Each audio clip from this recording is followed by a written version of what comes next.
All right, people. Hey, we're live, doing the darn thing. Back in the house. I'm gonna do my intro for in a minute. Episode starts right now.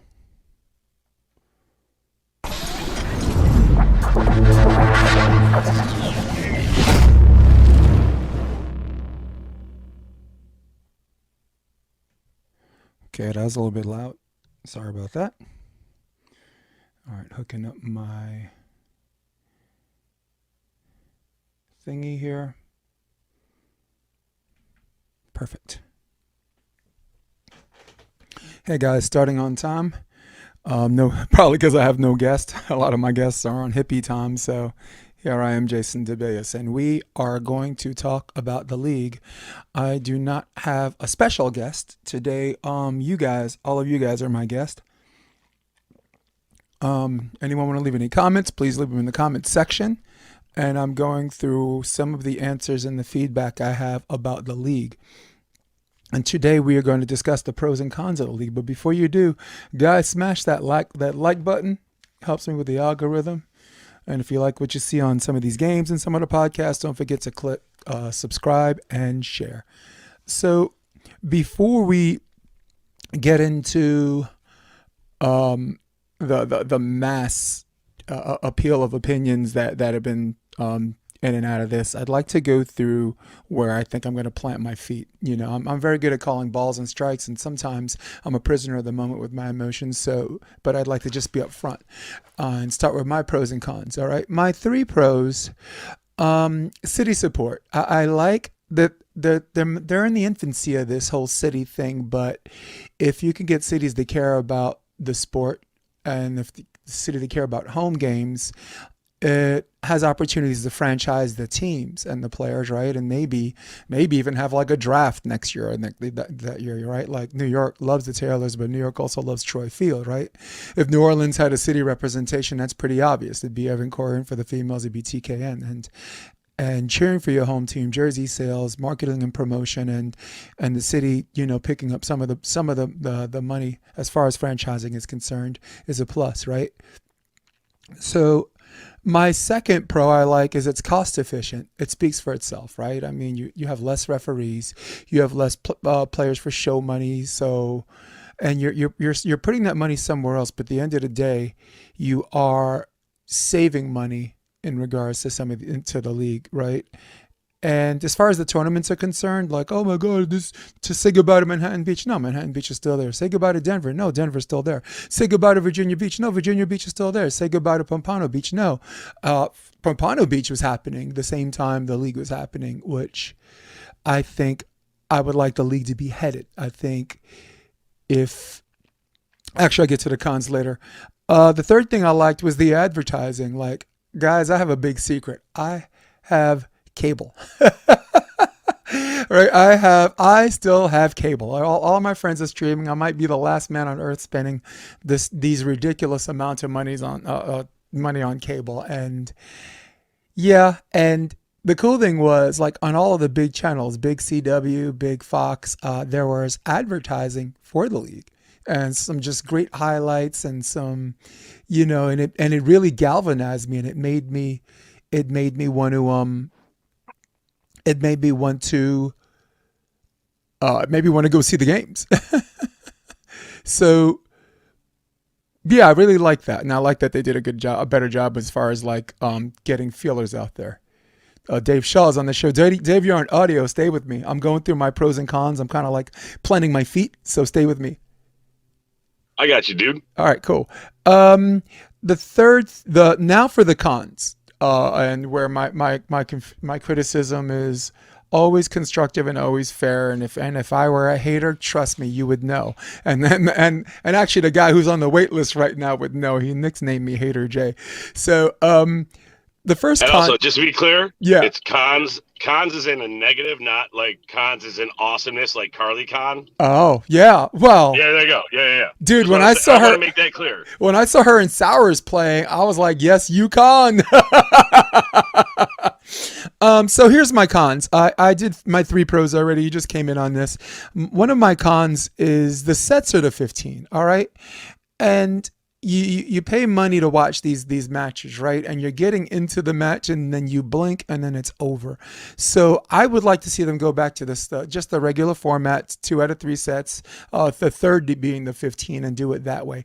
If that means having less matches and just the home teams versus the whatever day one and day two, so be it. You're saving money anyway, so spend the money that way. The second con I don't like is there are not enough cities fielded, and I understand that I if they're going where I think they're going on this, they want success and they want more cities to get involved. I would like to see 12 cities. I am pretty sure Chicago would be on board, and I'm pretty sure New Orleans would be on board. Those are just two of the cities I could think of at the top of my head. Denver, how about Denver? Denver would definitely be on board. Denver's an amazing Right? tourist stop too. Wouldn't they? Yeah. Oh my God, And Virginia would be epic, on board. dude. Well, first of all, Tidewater, Dexter, and the like, and of course Tommy Davenport. Hmm. Nobody doesn't like Tommy and Dexter. I mean, just boardwalk at Virginia Beach. The entire facility becomes a mecca and an altar to volleyball out in Denver. So that's a destination stop, you know. Yeah. So I No. think you're right. No doubt. Yeah. So at the end of the day, if the league doesn't have enough great players and players are being left out, and we can talk about that in a minute. More players. That's at least what 4 more teams equals doing the math in my head 16 people combined people for both sexes. So Aaron Wexler, thanks for joining me. I'm going through the pros and cons, and then I'm going to read everybody's comments because I have a ton of messages, but I Hey, wanted I to got a start. rebuttal for you out I the know. gate, though, bro. I my got a third rebuttal for you out the gate. my third con is the fans are regionally cheap. You people are cheap. You want to sit there and cry fail about spending $15 or 50 bucks on, oh my God, what is that? All right, I'm gonna mute this for a second. Yeah, I'm being bombarded here. Hold on one second, guys. That was wild. Remove and submit. Got him. That is some crazy bull Yeah, crap. I muted it, so they didn't hear it on the live broadcast. I'm sorry. You had the pleasure of not hearing it, so I'm removing this Yikes, person bro. again. Yeah, this is what happens when you. That's nightmare fuel right there. It is, and I already reported them. I've never run a professional sports league, so I can't really entertain my proficiency of knowledge. But I'm guessing the 15, Right. even at rally scoring, it fits in since they've done the legwork and got it on, a TV, like, a accessible station for the general populace. They're doing the right things because one, it's super accessible. So I give them a ton of credit for that. And if they need to make it fit into a time frame, that could be why they're shortening and also for non-volleyball people, for those average Joe, like Joe Sixpack is, what was her name? Sarah Palin used to say, like the average viewer that's just coming out going, "Hey, I just want a affordable good time, or I want to fit it into the same time frame as like in a hockey game or a minor league hockey game or indoor lacrosse game." So I have a dinner, awesome sporting event date. There might be making it. I mean, again, there's a lot of back end pieces I don't understand, which is why I don't have a job with the AVP. But I'm guessing they're doing that for marketability, accessibility, and to draw in new. Once you've got your fan base, then they might make changes to the scoring format, but it might be to fit into TV constraints, advertising constraints, and live event, you know, functionality. And we don't see a lot of the in-game promos that they're doing. So between TV breaks and their in-game promos, that could be a timing constraint. Again, I'm guessing here because I've never run. I don't know the ins and outs of running a professional sports league. Dave, I really appreciate your feedback on that. So, but do you agree in regards to the just franchising cities and stuff like that? Honestly, it's the Jay. We had a little taste of the league last year. We're getting a much bigger taste this year of the league, and I think that it's evolving and they're growing But do you agree, since I got you on the phone, do you agree that the 12 team, like a 12 team format, like add New Orleans, add Denver, add what, Virginia, add Chicago, like Chicago, I mean, these are cities, do you agree these cities actually not only promise good marketing but good turnout? Oh my gosh, Denver, Virginia, they get great turnout, and it's so the AVP is extremely intelligent when it comes to a lot of their operation. We may disagree, but then again, we don't know, we don't have the experience, the foresight to see what they see, and we don't, we're coming from a love base, not a hi, this is a business and love it or leave it. Guess what? We got to do things in line with what's good for business and the sport. Sometimes they marry, sometimes they don't, but guess what? We always see they don't because we love the game. And what AVP is trying to do is make the game accessible to demographics other than I used to be a hero, used to be, hey man, I played for, 10 years, I played for 15 years, I almost made pro, I love this sport. They're going for a demographic to widen the sport, like NBA did back in the 90s, you know what I mean? So I can't say what they're doing is right or wrong, and we don't know what the end product is going to be. It Right. could end up being 16 teams as it grows, but we got to remember, they're investing in growing the sport and accessing. Dude, they got a TV contract.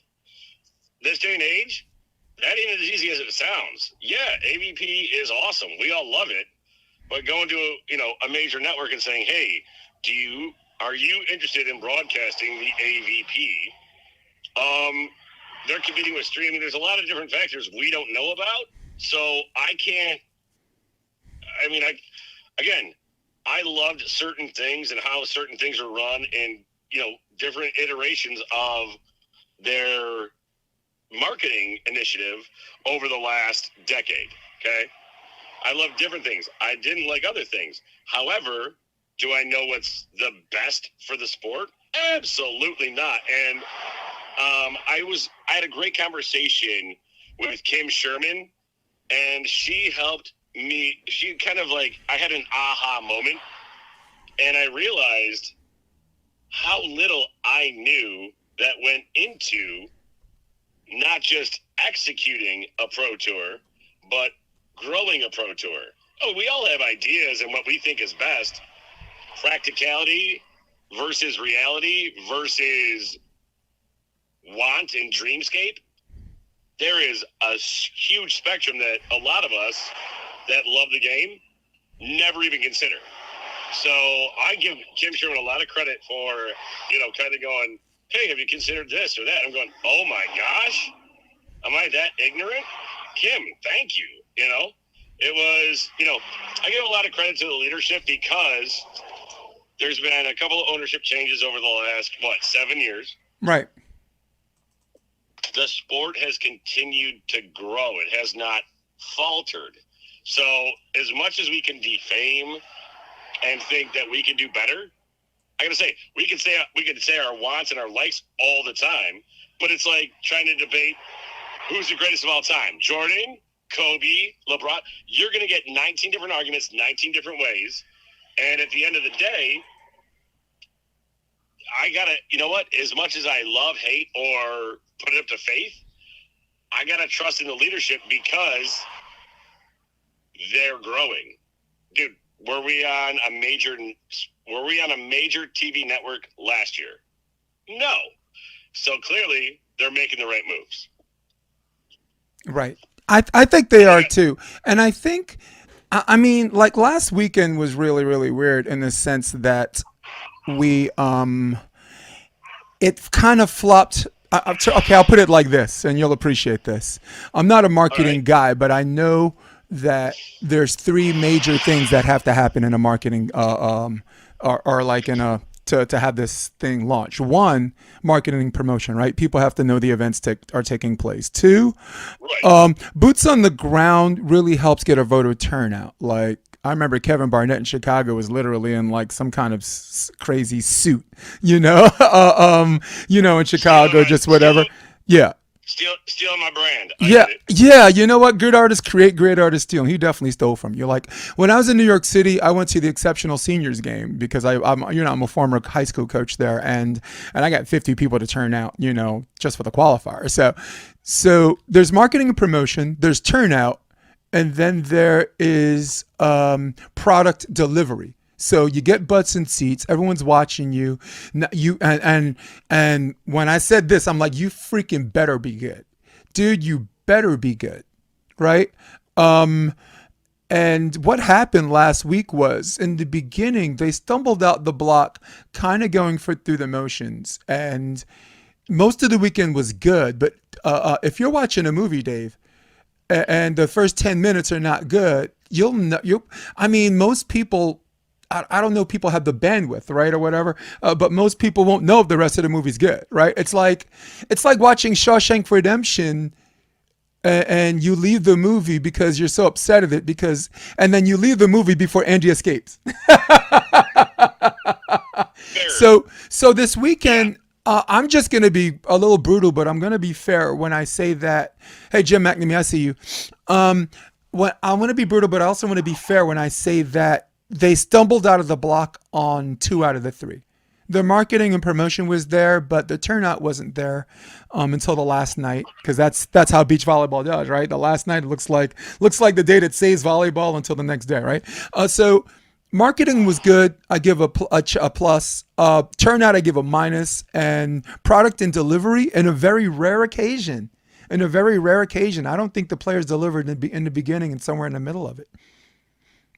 I honestly, not every game is a banger, No, but they did the selection process to get the top tier. right? They made sure to do what they needed to do to get the top tier competition in front of each other. So I give them kudos for that, because I didn't quite get it at first, and as it evolved in front of me, I was like, oh, this is the end game. Like, you know what? You left Infinity Wars to go. All right, Yeah, you left Infinity Wars to go. Oh, dude, that freaking sucked. And you're going, oh wait. Then you saw Endgame, and you're like, oh, I get it now. So same thing with freaking the league. hmm You get, and for me being ADD as all hell, I got to be patient about stuff, and I'm not. But I'm gonna say, you know what? When I think I know better, life will do me a reality check, slap me in the face, and go, dude, really? You think you do? No, you don't. No, I really don't. So, again, I'm sitting there, and I got to remember, this too shall pass. If you're upset about this or that situation from event, this too shall pass. Trust in the process. Guess what? At the end of the league, if we can have a conversation about this or the other, remember, sure we can, but trust in the process, and let's see what they can do. I got to give them the chance, man. Like, literally, they've grown the sport. Whether I agree with what I like to see, remember, I got preferences. I got likes. Do I know better? Probably not, but I'm sitting there going, all right, help me understand this. And I feel the frustration from, people that are, like, used to a certain, set process. Hey, man, this is how it's always been done. Just because it's always been done this way doesn't mean it always should be done that way. Hey, if you do what you do, or if you do what you've always done, you get what you always get. They're trying different things. So I got to say, you know what? I'm going to wait till the end.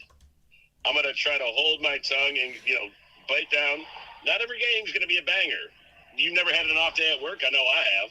yeah, right. So, but I'm going, but you got to remember, these players are the top tier, and they're putting They really are. every ounce into it. They really are. You're gonna, yeah. So I'm going.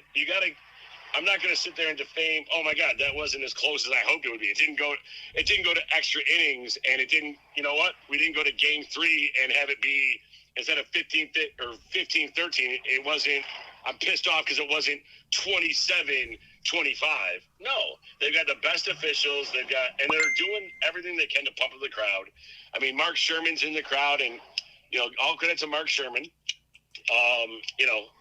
Trust me, I would love it if he sucked, so I could make a viable bid to say, hey, can I get a shot? But no, he's damn good at his job, and he's doing everything he can to get the crowd involved. They got DJ LaRoche is sitting there queuing up music, keeping the energy high.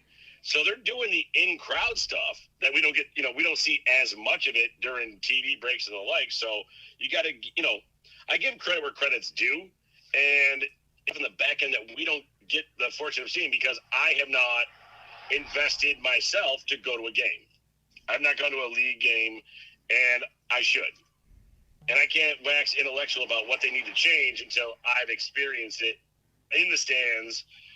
Whether I'm front row or in the cheap seats, I haven't done anything on my end to say, all right, this is my experience. Here's some feedback. And they're not giving me a survey because I haven't gone. And I think they're doing the right stuff, to be honest with you. Nice. I may not understand it, but they're doing the right stuff. I mean, they wouldn't be in the seats they are unless they knew what they were doing and they're doing the right stuff. Fair, right? Nice. Jay, I'm gonna sign off. Yeah, me too. But before you go, Cards Jeeba says David Shaw's the man. Tell him I said what's up. He'll remember me from the AC AVP in 2022. I was the ball man on the stadium court, and I cleaned Yes. David Lee and Tim Brewster's et cetera balls. Yes, sir. Hmm. I remember very well. Yeah. What up, my bud? Nice. He was a rock star. All right. Well, my band, I'm going to tell you what. Let's catch up later on, and we'll revisit because this is a hot point and a good topic to be hitting on. Nice. I like it. All right, cool. I'm out. I'm going to call Art Barron right now. And Hater Jay, you have a good one, boss. We'll talk soon. Yes. See you later. Cool, man. Later. All right, let's go into the comment section. And Jim McNamee says, "What is the fan demand for the league?" Right? Yes, it might become the next big thing, but that is not solving the dilemma. So Aaron Wexler says the AVP will be in the Intuit Dome in July, and that's pretty cool. Needs a big promotion and marketing push for that. Maybe try to partner with the NBA. That'd be cool. Rohan, beach volleyball players and disposable income don't often go hand in hand, and I agree with all of those things. What's up, Art? What up, Art? Not much, man. Just coming off the beach, first session, private. I love it. Well, we are live. I decided to do this live, make it interactive, and I'm teching my own show, so I'm trying to work through the trolls and all that stuff. But I think we're finally there. I tried to do like a Zoom thing, but I guess some guy. Obviously, the dude's in the sport, because nobody. I'm not even worthy of trolling. I got no blue check next to my name, but. No, but Artie, I just got off the phone with Dave Shaw, and I got some pretty good comments. I got Aaron Wexler in the comment section, and today we're talking about the league. And I wanted you, because you have been around for a long time, you're doing some fantastic things regarding coaching in the Santa Cruz area. Is that where you are?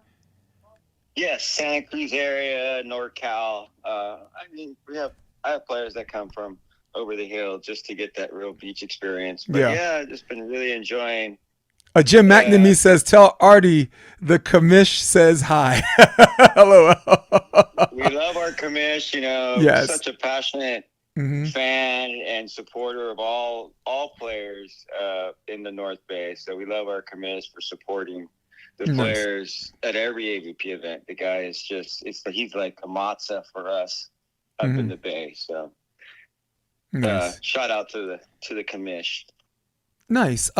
So I started this podcast just listing like 3 things that I thought were pros and 3 things that I liked that I thought were cons. And since I have a lot of a regional feel, I got some East Coast guys calling in, some West Coast guys calling in, and it would have been podcast malpractice to not have you on because you represent a huge sloth of the West Coast. You are the respect to the work some of the coaches and you in particular put in are just commendable. So give me 1 or 2 things you like about the league, and then we could explore the other. The floor is yours. Well, I think the first thing is that we got a contract. So, I mean, that's huge. I mean, TV time is how you get sponsors, and that's one part of the equation. So that's primarily probably the most important piece. But I guess that's one thing I really do like. There's a contract. A lot of these guys, our top guys, are in the spotlight, but then there's a huge majority that are not. And there's so much parity on the AVP right now. It's unfortunate. There's no really roadmap, or it seems that way. But yeah, I mean, obviously, I like the idea of putting it in stadiums and trying to create something. But we have done that with a bigger tour? And that's just something that I'd rather see us have more events than have few events for limited people. And if that's us trying to recreate the brand, I guess I would say good luck. Right. No, well, you're not alone on that sentiment. I think you worded that very well, and you're parroting or echoing the sentiment of a large consensus. And though I'm one of these people that actually likes the league, I just want to see a league expansion to 12 cities. And I think that's 16 more bodies for both sexes. I mean, on a personal level, I'm a big Theo fan, and you have the best blocker on the tour, not in the league, right? Then you have Evan Corey, who's one of the most dynamic and electrifying players that people will actually pay money to watch, and he's not in the league. And, and the women, just too many to count, of course, Alison and Alvaro, I'm sure they have a big support group. Well, you have Olympians, you got the Canadians. I mean, and then there's a whole young group of guys just knocking on their door that really don't have blocks that are right there. And I'd be the first one to tell them, it's better off going to play 1-stars right now and going to second and third world countries where it's a little bit more affordable to travel and get that kind of experience, since we don't really have a tour. Right. Well, I think if you look at the actual schedule, they're still going to Denver, they're still going to Virginia Beach, they're still going to Manhattan Beach, right? Chicago is going to be like the league finals, which is going to make like Memorial Day weekend a bloodbath for some of the local tournaments, including the Motherlode and Hermosa Beach, has that. Go ahead. I love that they have, but at the same time, you look at the prize money, you look at the cost to get out there. I just looked at Denver just because I wanted to go play it last year, and I just thought, wow, it's going to cost me $500 to get out there. It's going to cost me another $5 or $6 just for my hotel. You just start thinking about this, and the entry fee is $250. It's really money in, money out that they're doing that we probably could do regionally and save a lot of money. I'm just trying to, figure out, why aren't we doing that for our local players here? Why wouldn't we just do that here? $250 entry fee, right. I don't know, 30 teams like a CBBA, and then you have that prize money. I'm trying to create a solution to more events, right, that make more sense to where the majority of the players are. No, I got you. Brian McDermott, I see you in the comment section, and I got your message, and I'm definitely going to read that. I have a whole bunch of DMs I'm just going to read, but I have the privilege of getting, Dave Shaw was just on before you were on, Artie, and Wexler might be up next to bat, but the feedback is immense, and again, you're saying something a lot of other players are saying, and maybe I speak for both of us. There's something that I don't see that might be working, or maybe everybody's right. Yeah, or maybe we, like you said, we expanded teams, and there's like a minor league where, like, if there's San Diego, there's 3 or 4 teams behind them, so there's some sort of pipeline, and we have support, and you get local teams, so there's regional. I just think you build something there, and instead of having some team that's not from Palm Beach be the Palm Beach team, it's just food for thought. Dave Palm, some of these Florida guys, top, good teams that probably could compete, but they're not in that because there's not enough events for them to go to at this point. So there's, but yeah, would they love to play and compete at that high level and represent their region?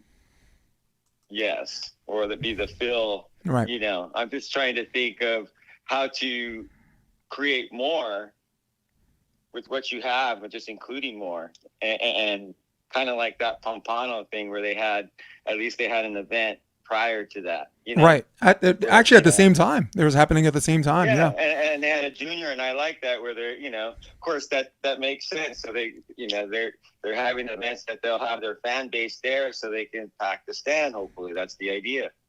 Well, I would think. I think the if verticals on that. I would also suggest that you're an active player, but like like when you were playing, you played with a sense of urgency, and you played as if every match was your last. And like some of these single elimination tournaments, right? It could have very well been your last. So I didn't when I first moved here in 2016. I didn't see that from the men's or the women's scene. I saw a lot of going through the motions, right? And you know, there's a line over, someone takes a step, it's kind of like you got me, and me, the fan in me says, hey, I'm 55. I could take one step and stop. You know, well, I want to be wowed, right? And if you look at other sports, you look at like LeBron James. LeBron James can do things that even in my prime and even in my wildest dreams, I can't do. And I'll give you another example. Kristen Nuss or Taylor Crabb, right? When they get a dig, you're at the edge of your seat because you know something gnarly or something really cool is going to happen, right? Because that's what they bring to the table, and that's what makes the product attractive. So, and I don't know if I'm actually posing a question. I just wanted to caveat this, and maybe you could add something to this. The last 3 years have been different. The men have cowboyed up significantly. I don't know if they were challenged by Partain, who caught up and passed the pack. The women, since it became an NCAA sport, it's been like this, like the movie 300, where like the Spartans are pushing the elephants off the cliff, like getting rid of non-essentials. So, I think it's a perfect storm, and I think it's an opportunity, and either it'll work or it won't. He's like, yeah, I mean, yeah, sorry. I believe it's working. I mean, like you always say, you mean they're full bore. It's working. It's just like, you know, just, you know, we have like the Landells and, you know, and Rowdy and those guys that just took second, and you know, you just want some direction for them, and so they keep, you know, traveling and playing. That's all. That was my big thing. I just felt like a lot of them like, well, what do we do now? It's like the league right. Now, most of us are out. You know, what's our next best option? Do we go play these little events? Do we just, you know, how do we get in the league? Are we waiting the whole next year just for a qualifier to get in? So, and of course, there hasn't been much communication about, like you said, about expanding it to 12, or what are they actually trying to do? Right. Was this just to try to get the contract, and this was the sellable, this was the pitch deck, you know?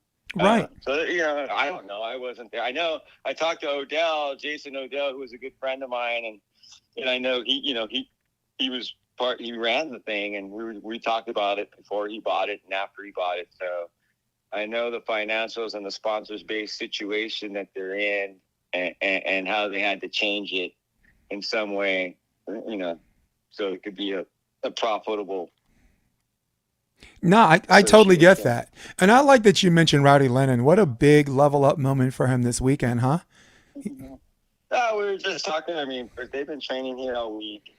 Yeah. You know, all the guys have been training against them, and it's such parity. You know, they'll lose to a team, and of course, you look at I think Logan, who I thought I think he's one of those guys that just has the it. Right. I mean, I told Rowdy about him. I'm like, this kid, you know, and of course I had seen him a couple years ago in Honolulu training with Chappie.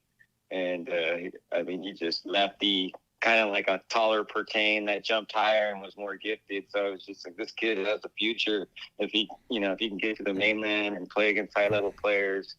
But yeah, he's right there. He's young, he's strong, he's lefty. He's just, you know, more time. It looks like, I mean, they punched their ticket there this last weekend, so excited for them. He's coming on next Tuesday. He's going to be on the podcast. We're going to have a good time. And great, yeah. I met him once in Hermosa Beach, and with a name like Rowdy, you're not going to forget the name. But I really like he's really calm. Yeah, he's really calm. and he's got a great staff. He's been with Landell coaching assistant him, and he played there at Santa Cruz. So he came here when he was like 17. I remember he came up to me and I got to hang with him. But yeah, he's grown so much, and he's just, he's taken a little bit of everyone's game, and his defense is like really coming around right now, and he's making great decisions. He's got the shot, and he's got that length to really, and athleticism to really snap the angles. So Yeah, really fun to see him change up the speeds. And it's been fun to just see his whole game evolve. But yeah, he's tough right now. He's tough to beat for sure.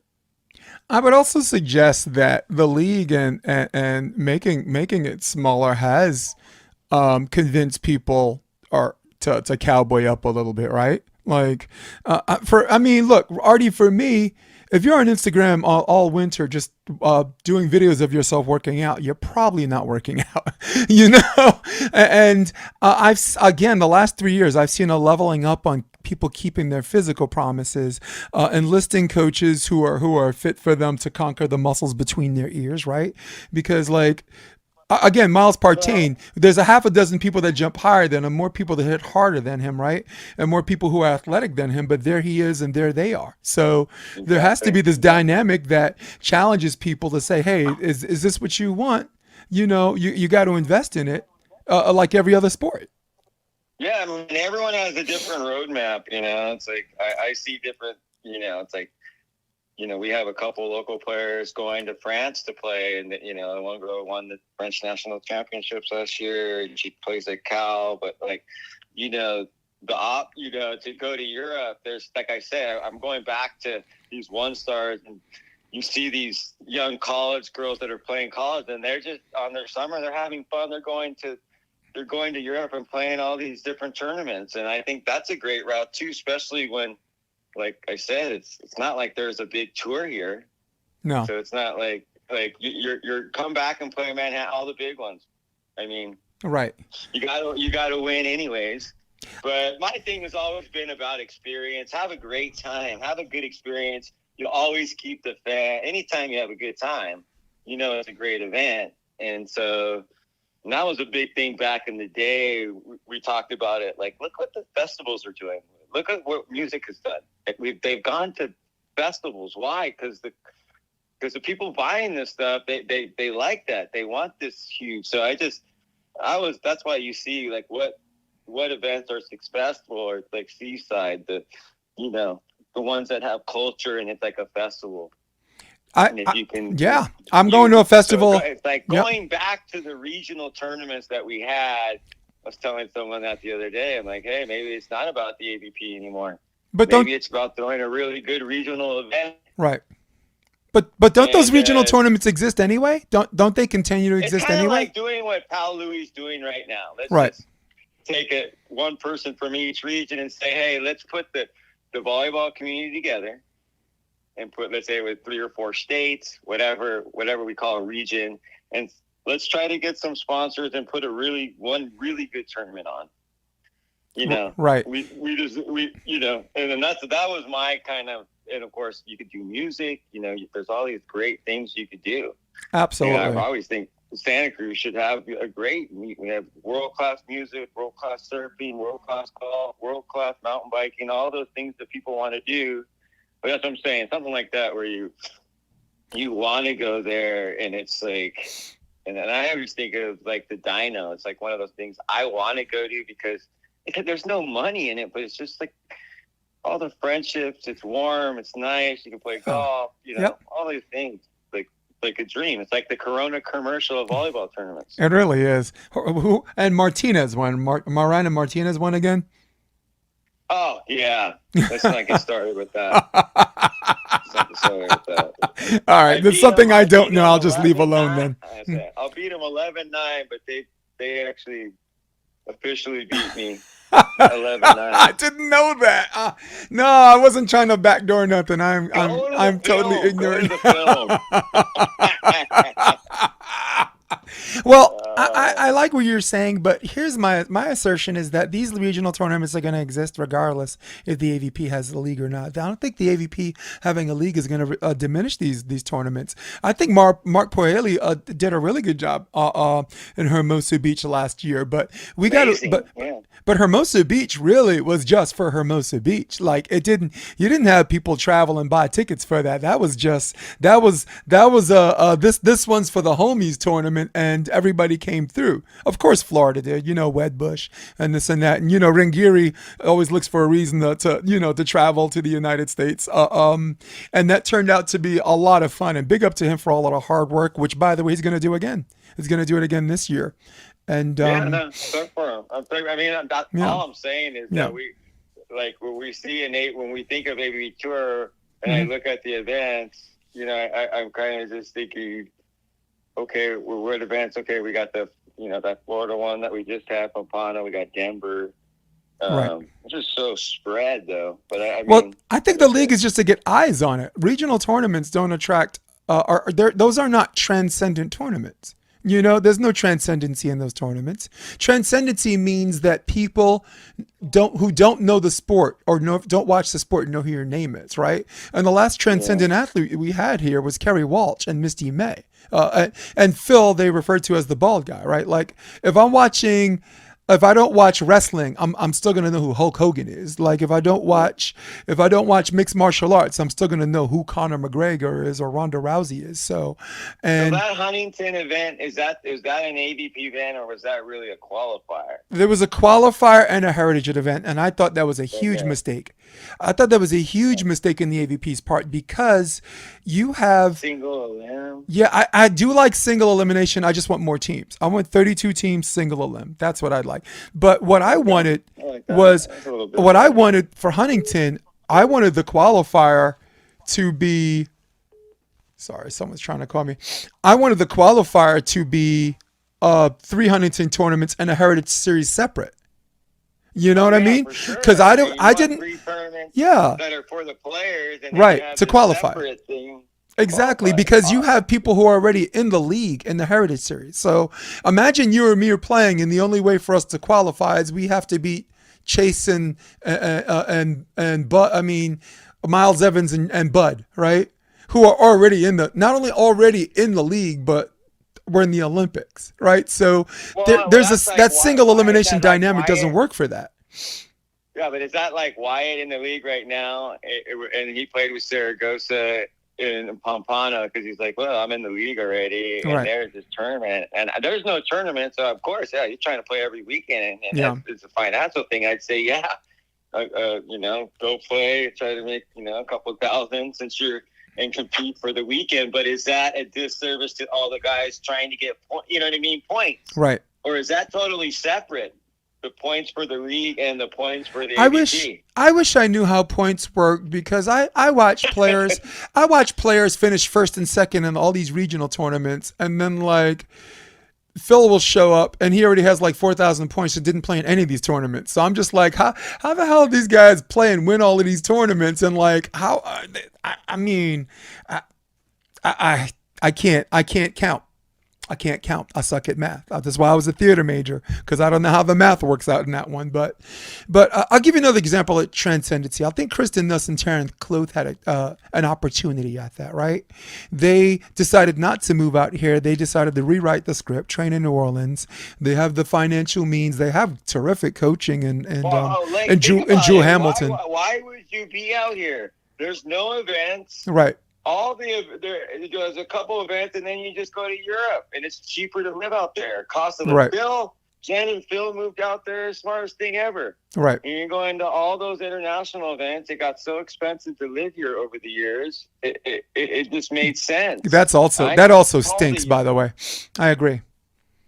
And that's just it. But of course, before my time, it was a lot affordable to live here. A lot of these guys bartended and played the tour and this and that. And now, you got the Lev Primas that, you're a programmer, by day and night, and you're out there, you're playing, and you have a full-time job making 150,000 and you're still playing, or whatever.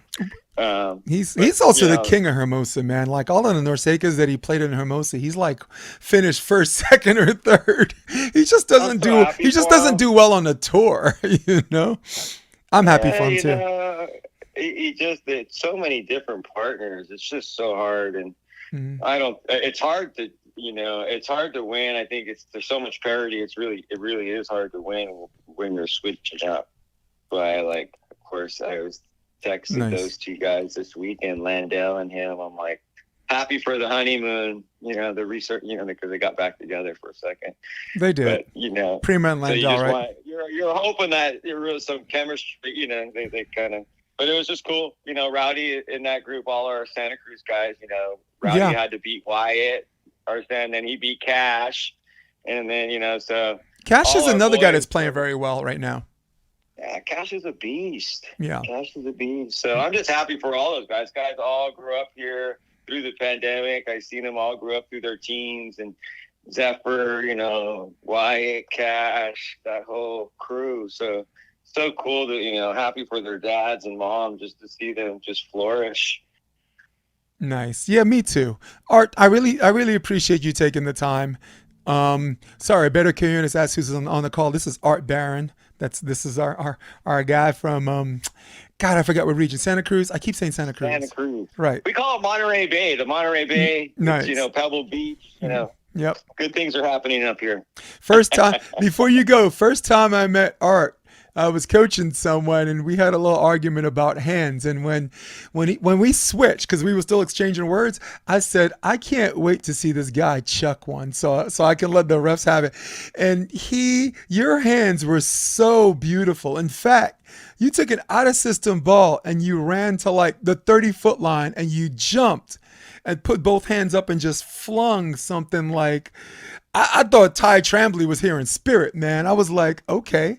And then you gave me this look, and I just looked at you, and I was like, "You think I ain't got nothing to say? I got something to say about everything, but I ain't got nothing to say about that." What are you gonna right? Art, what am I gonna say about that? That was just was freaking awesome.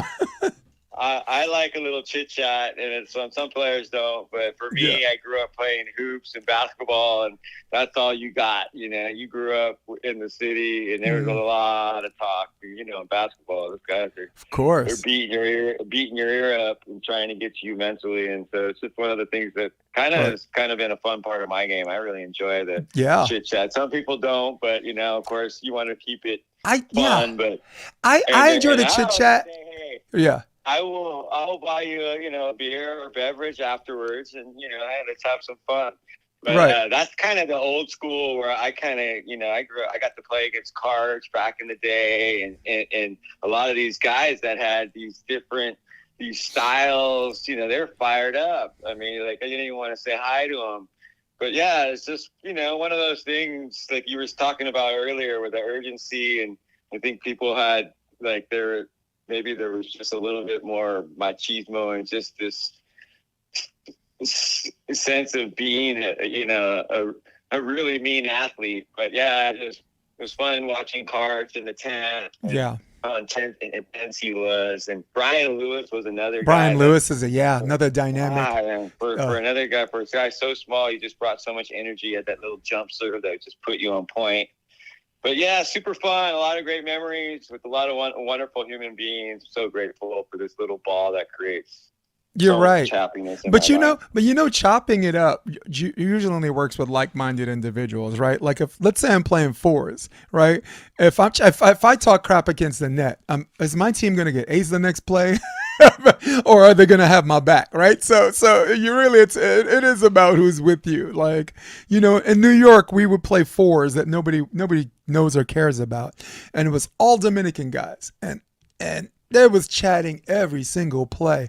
And Central Park would be surrounded by hundreds of people just walking by the park. They don't play, they don't know, they just see something interesting. And that's kind of like what you reminded me of. Of course you have a bigger platform than what we had in there, but you know how fours is, like on the concrete, for Christ's sakes, right? It's just a bunch of indoor guys just cutting loose, having a good time. Mm-hmm. I saw that in Newark. I saw Saidu and his crew. Say do. I remember I showed up. I'm like, these guys are playing on the concrete. Yeah. This is badass. Yeah. This is like street basketball. But yeah, I played some on that beach court. But yeah, I remember showing up and seeing those guys on that concrete court balling. Yeah. Say do. Shamzu. Yeah. Shamzu also. Cal Baptist guy. Mm-hmm. Fun stuff. Yep. Fun stuff. Anyway, Art, I'm going to see if I could read some of these messages before I bounce up out of here. But I really appreciate I couldn't find a better two individuals than you and Dave Shaw and Aaron Wexler too. I'm going to see if he's around. I'm going to hit him up in a minute. Always here to help. Hey, stay blessed, Jay. Keep being passionate about what you're doing, and we'll see you on the beach. Nice. I like it. Thank you. All right, cool. Let's go to the comments section. Robert Quiones says, you got Sugar Sean or Marab for next week? I got Marab. I think Marab's going to take him down. I think Marab's going to absolutely maul him, kind of Khabib style. And Sean is going to be very frustrated because I don't think Marab can finish him, but I know Marab can make his life miserable. So it's going to be 5 rounds of taking him down and giving him nuggies and just making his life miserable. A double or nothing, 100%. I got you on that one. Jim McNamee says, watch him coach though. He's like their 5th player, no whistle, no chirping, just out there with the gals and having a good time. All right, cool. I'd like to go to a commenter on the league. His name is Brian McDermott. He's the program director for Progression Beach Volleyball. And he says, explain the revenue to me outside of the sponsorships. Explain how companies ponying up the money are getting a return. Who is the fan base that's going to justify sponsorship renewal? All right, so to answer those questions, the sponsors are where you get your money back. The TV time, if it has the turnout where TV is paying you, then that's how you get your return. Ticket sales. Not so much, but that can happen on its own if you continue to go to cities that are going to sell out. Like the league in Chicago, that's going to sell out every day. And those are cities that don't have a South Bay lifestyle where, here in the South Bay, I don't think there are any 9 to 5 people, man. You guys are stuck in traffic all the time. And I don't know where the hell you guys are going at 2 o'clock in the afternoon. That makes the 405 look like that, but you're not 9 to 5 working stiffs. Chicago are working stiffs, but they're going to come out. New York, every single day, I promise you that both days are gonna sell out. So that's where I think they can get some of their return. But sponsorship is a big deal. Sponsorship, marketing, and promoting, and players. Now's the time to keep your promise. Now, you've shown me some amazing stuff, guys. That's some of the best volleyball the last 2 years that I've seen since 2016 at tournaments that my wife used to go to because they weren't crowded. Okay, you got something here. You're right there at the front door. Stay with it. And guys like Rowdy, guys like Cash Adamson, guys like Corey, who I felt should be in the league. Please, you're right there. Stay with it. Be patient and keep doing what you're doing because it's working. He also said it's been the same for the last 15, 20 years. We haven't addressed it. Our biggest demographic of potential fans are currently being snatched by other sections of the sport. And they have no interest in sharing their player base's time or money. And that's the top players trying to protect their dynamic, right? They want you to move here and they want you to train with them, but at the same time, they're just trying to find out what your secrets are. They're not going to share their secrets. And when tournaments come, they're always going to beat you because they see you coming a mile away, which is why I think what Kristen and Taryn are doing are absolutely gangster. It's always money managers that don't understand the landscape or volleyball heads that are enjoying the scene, not creating a model that's sustainable after they leave. I will always be grateful for Donaldson for providing a tour as long as he did, but I'm also disappointed that he didn't use the cash to build something that survived without his checkbook. Happy for the players that are benefiting from it. I don't see how this lasts, and in the process, they've destroyed the experience culture for all the players that come up. It costs so much time and money to chase it, and there isn't a payoff at the end. And I agree with that, Brian, but I also disagree. I disagree because the tour is still there, right? And if people want to turn out for that, turn out for that. The players playing in the tour are still there. If you think the league is somehow overshadowing that, then perhaps the league, when they get to the penthouse, can push lobby, send it back down, and maybe do more promotional things for the tour, right? Yeah, so that's what I got from Brian McDermott. I'm going to try to reach out to Wexler. What's up, dude? What's up, Aaron? I missed most of it because I'm at an event right now. All right. How'd it go? So far, so good. I'd like you to take 3 minutes and give me 2 or 3 things you like about the league and 2 or 3 things that get better, because your time is exceptionally valuable. Sure. The thing right now? Yeah, we're here. We're live. We're live. Oh, yeah. Awesome. What's up, everybody? Yep. So here's what I really like about it. I really like the level of volleyball. The level of volleyball is fantastic. So that's great. I love that there is a league at all. I love that, because without that, the tour itself, as we saw from the last couple of years, has been struggling. So I love the effort. How about that? I love the effort. Great job, AVP. Do we want more? Yes, we do. We do. But we got to look at what we got, and I do like the effort. Now, here's what I want to see. I really want to see what they're playing for. Because I was just talking to my buddy Travis Schoonover, and it just seems like exhibition volleyball. We don't know what they're playing for. If there's a championship, explain it to us. Spell it out often. What are they playing for? How does the championship work? Is there prize money? What do you get? Spell that out for us so that we understand what's happening. Because if we don't, then we're just watching literally exhibition volleyball, which I like to call pepper over the net with an occasional kill. And I say that because that's what it looks like to me as the fan. As the super fan, which I really am, it's awesome because I know it's high level. But I'm just saying, for growth purposes, it's kind of just like pepper over the net at the moment, and with an occasional kill. And so if we can make it that, so to going back to your point, what I like to see, I would like to see a ladder. Can this lead to something? And then how do you get there? Make it all clear for me, the fan, so I know what's happening. Because there's just too much information that I'm in the dark about. And I shouldn't be. Like, they should all explain that very, very clearly so that I can enroll myself. I want them to enroll me. Enroll me, AVP, as the fan. Enroll me, engage me, right? Another thing I want to see is outside. Volleyball's not enough. Outside of volleyball, can you make a contest for me? Let me buy a jersey with someone's name on it. I can go on and on, Jason, but I think that's a good place to stop. No, I think that's a great full stop. But I do like what you said about like, everyone likes the regional tour and everyone likes the tour, but it's dying and it can't stay the same, right? I'm not saying, we're not saying this is the completely right or wrong thing to do, but it can't stay the way it is, right? So and I do agree with you if that's what you're saying. Yeah, that is what I'm saying, because we wanted to thrive. Like, I had messaged you about the Intuit Dome, right? That's coming up in July. First of all, I think that's pretty cool that they got the Intuit Dome.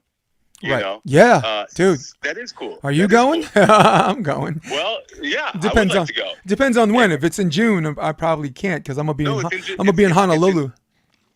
It's in July. But what it comes down to is a big marketing play, right? Because you're not going to fill the stadium, but you could. Well, why not partner with the NBA?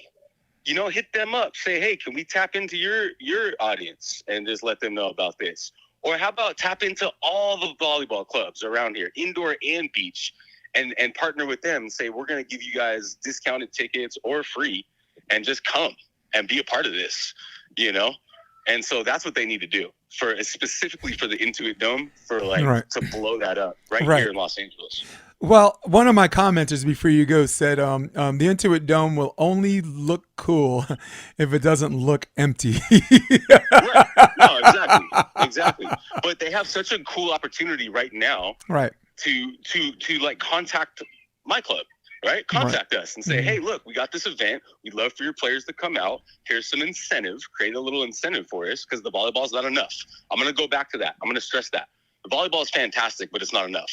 We need some more incentive. What do we get? The what's in it for me. That's the actual thing that they need to really think about.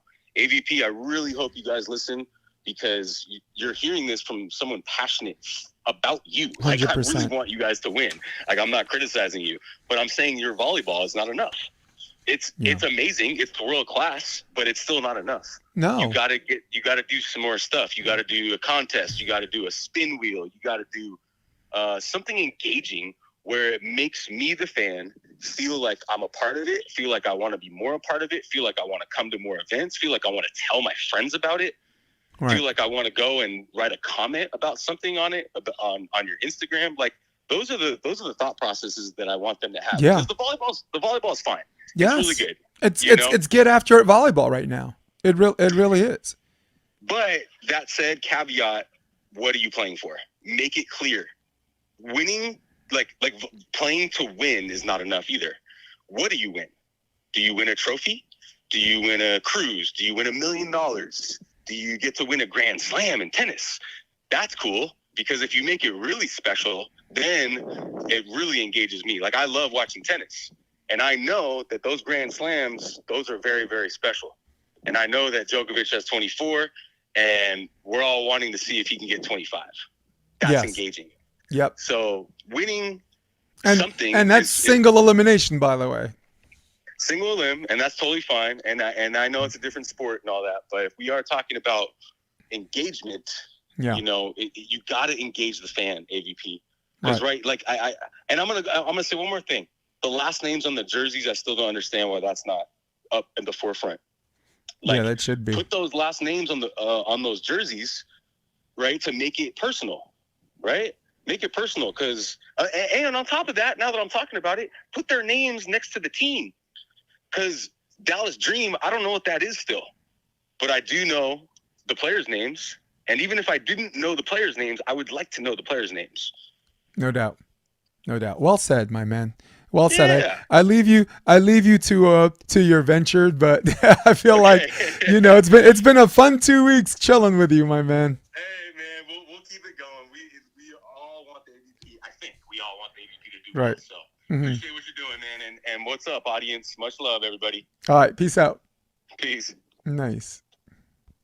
So guys, that was Aaron Wexler. He's the last couple of weeks, he's kind of been a repeat offender. He's been on quite a few times, and I really appreciate him coming on, because his insight, his passion for the sport is the measuring stick in which I think everyone who wants to do good things for the sport should compare, right?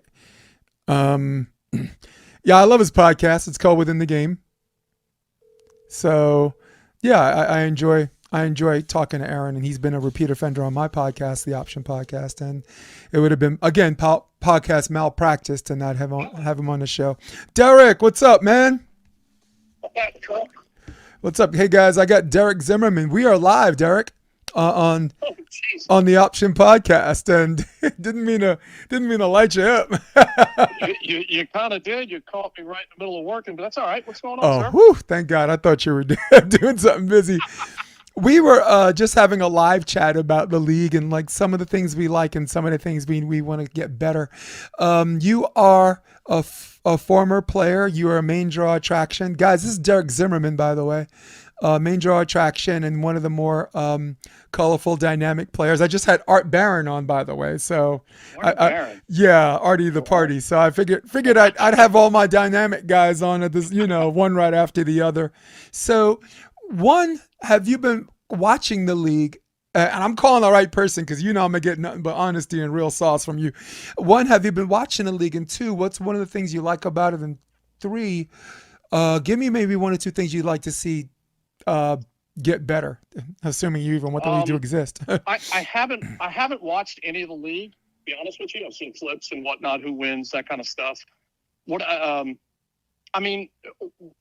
any of the volleyball games, how they put them up and where they put them up, for the past few years, it's always been a struggle as of late. Whether it's going to be on YouTube or Bally's or who knows where it's going to be playing, right? And I think what they got, the CW, is am I correct? Yeah. Okay. I didn't know that either. I don't even know if I have the CW on my TV. It's just been all over the place lately. Well, CW is like a big channel. I think it's like Big 11 or Big 5. So. Yeah, I don't know that I have that on my provider or whatever. I'm not sure, but it's just been so hard to watch. One thing I don't like about it is that for the full season, and this is what they used to do back, 25 years ago plus. I think it was almost 30 years ago. They would have its own qualifying tour for the AVP, which traveled around the country. This was 96, 95, stuff like that. And that's what this seems like it's kind of going back to. Right? If you don't qualify, you're going to play the qualifying tour to try to get on for the next year, kind of thing. Right. I'm not a big, and what the difference is how many teams are on the men's and how many teams are on the women's. How many teams are? Is it 10 or 12? It's 8 cities, so 8 cities, so 8 on each side. You probably got an alternate in case somebody gets hurt. So 10 total teams. Maybe on both sides if you have 2 alternates. That's to me, it's just not a lot. At least back in the mid '90s, they had, they still had 26 teams solidly on both sides. I'm just talking AVP men's. I don't even remember what the WPBA was doing at that time, and they were 2 separate entities. It just seems like they're lessening the top players, and I don't know where they're going to grow it. It just seems to be getting smaller and smaller. That's what I don't like about it, is that you don't get the showcase of these other guys on the lower end. Look, Evan's not in. Tri Bourne's not in. These are 2 stars now, okay? Tri Bourne even more than Evan, so to speak. It depends on where you live in and who you like, who they played with, kind of thing. But why are they not on? They both have main draw points. And they should be. So why are they competing with qualifiers to get in? Well, why shouldn't that be the same thing every week, every time? Maybe we just have a different structure for it. This just doesn't seem like it to me. Right. I think what I didn't like was for the qualifying phase, I would have liked Huntington Beach, all 3 qualifiers, to not be part of the Heritage Series, because the last qualifier was a Heritage Series at the same time. So now you have to play people who are already in the league that can eliminate you from being in the league because it was single elimination. So that was a huge con, and that's where Tri Bourne and Evan Corey got left out in the cold, as well as Theo Brunner, who's the best blocker on the tour, who's not in the league, right? Sure. Or Troy Fields, who moves the volleyball needle as far as attraction is concerned, right? Right, and what a positive attitude towards the sport too he is, just with his happy-go-lucky style. You need people like that there. You're not supposed to eliminate these people, especially if they've been there for how many years they've been on tour. Now It seems like you're shoving them down because why? Right, and I'm not understanding. And Derek, that's the only instance where I thought they missed the boat. If there were 3 qualifier tournaments separate from the Heritage Series, meritocracy wins. Either you're good enough to get in, or you're not. What do you mean? As in, like players who have already qualified don't get to play? Right, because if they had 3 Huntington tournaments that were not the Heritage Series, because the Heritage Series is whoever has the most points, and there was a qualifier to get into that main draw. So what I didn't like was that the 3rd Huntington tournament was a combination of the Heritage Series and a qualifier. So imagine if you and me play, right? So they're basically saying in order to get through the league, we have to beat Partain and Banesh, who are already in the league. That's stupid. That's like them eliminating people. You understand what I'm saying? We could be the 5th seed in the league, and maybe not the 1st seed, but we shouldn't have to play the 1st seed to have the right to be the 5th seed. So, right. But then also, right. So they're basically picking off their own people. Right. And that's where I thought the mistake happened. But if they had that separate, meritocracy wins, man. I'm sorry. What if that comes down to luck too? Because your seed could be a little different. You play with a little different partner. Somebody else jumps in or out, whatever. So your seed's a little different. You happen to go up against somebody in a different position, and you don't get to a certain spot. Right. That's luck. It shouldn't be based on luck, and you're playing against somebody who's in also, right? The national, right, Partain kind of thing. 100%. Yeah, I think there needs to be a lot of cleanup with that. It just seems like it. I don't know what was thought out, but it doesn't seem that way. Well, I don't know anything. I only brought it up because you're a New Orleans product, right? And I felt if the league is going to stay with this thing, I'd like to see an expansion to 4 cities. Maybe 2 next year and then another 2 the next year. And of course, I think we both know one of those cities would easily be New Orleans. The reasons being Kristen, and with Taryn being a transplant down here, and Evan. Obviously. Yeah. Oh, by the way, Tony Rodriguez went to LSU too, right? Right. Yeah. That's true. And a couple others. It's sure. Why not? Why not? We've held AVPs too. And I think other cities that have held AVPs should have consideration also with the players and where they're from. I also want them to be in cities that have full turnouts from day one. Like if you go to AVP Chicago, like that's a city of working stiffs. They're taking time off of work to come that Friday, Saturday, and Sunday. New York City, same thing. New Orleans, when I was in New Orleans, the turnout from day one all the way to the end was like that. So I would like to see tournaments that don't just have a crowded last day, and that last day look like it saves the sport of volleyball until Monday. Right. So I can tell you this from experience, the number of times that AVP has come to New Orleans, it's been dismal. Right. Yep. Very dismal amount of people who come out. Very. Yep. I've sat in some at the Old Coconut. Can't tell you, it might have been 98 or 99. Literally, it looked like a joke. They told everybody, can you please go sit in the stands on that side because that's where the camera's sitting, and it still wasn't full. And that was Sunday. Yep. Yep. Yeah. Yep. And I remember that. That was when they decided to, I don't know, because it was a shame though, Derek, the year before that was more galvanizing and electric, right? If you remember, I was down there with you that year in 2021. And that was the year I believe Evan played on Rafu, right? Evan played Rafu and Mark Piotr. Right. But that's the thing though too. It wasn't a big time series. Right. If you go back a couple of years on that, when it was out, they had it on the actual lakefront north of Coconut Beach. It really wasn't at Coconut Beach. It was on the lakefront, on the other side of the levee. That was a disaster. It was a disaster. It rained on people. I heard, and the ball flew away, right? Didn't the ball fly away? They didn't have good court management. All the courts were flooded. That was like.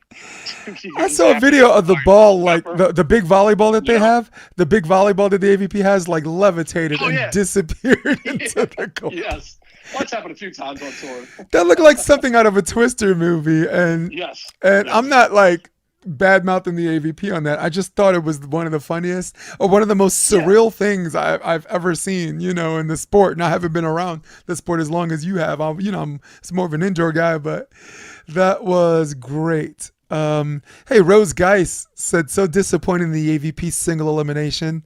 The third stage, they allowed already qualified people got to play against those trying to qualify. When you and I were just talking about that, Rose, you were on point. I believe Rose is Evan's grandma, right?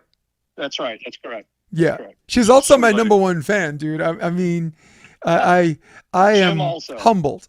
Yeah. Oh, Jim. Also. Jim too. Jim's yeah. Great too. Yep. Absolutely. Nice God people. bless. Well, I'm glad you guys. I know you guys usually join me just for the game, so it's really cool. I'm going to continue to have these live chats. I actually tried to do a Zoom, like a call-in thing, but we had some troll like infiltrate Zoom and just kept spamming it with stuff I can't put on. I won't talk about on the screen. And leave it. There's always someone trying to ruin my day, but I guess that's as much shine as I'm going to give that person. That's life, buddy. It is. It is what. But you know what? I maybe I should be thanking them. I got to when I'm setting up these things, I got to learn how to be better at it. Just have people tech the show and understand what's going on. So keep learning. My boy. About it. Yep. So that's all I got. I just wanted to call and say hi and get your thoughts on this because I wanted to do like a regional thing. And and this podcast might be a one-off. I don't even know if I keep it up, but I think I will. And I just want to have my lineup of guests from a regional perspective. I wanted to have Corey Brindell from Motherload. I wanted to have Tom Davenport. I wanted to have some guys from Point Pleasant. Rohan's a big player in New Jersey. some guys, Ken Cass from Pottstown, just to get like a maybe it'd be like an invitation only Zoom chat, and Sure. And that'll be it. Yeah. It's interesting, man. I like it. All right. All right. Hey, thanks for coming on the show, man. Sorry I caught you on some not ready stuff. That's all right, Jason. I always answer, man, and especially for you, it's always a good time. It's always a good chat. All right, peace out. Appreciate you, man. All right, later. Later, Jay. All right, guys, that was Derek Zimmerman. So, yeah, Rose says you are the best.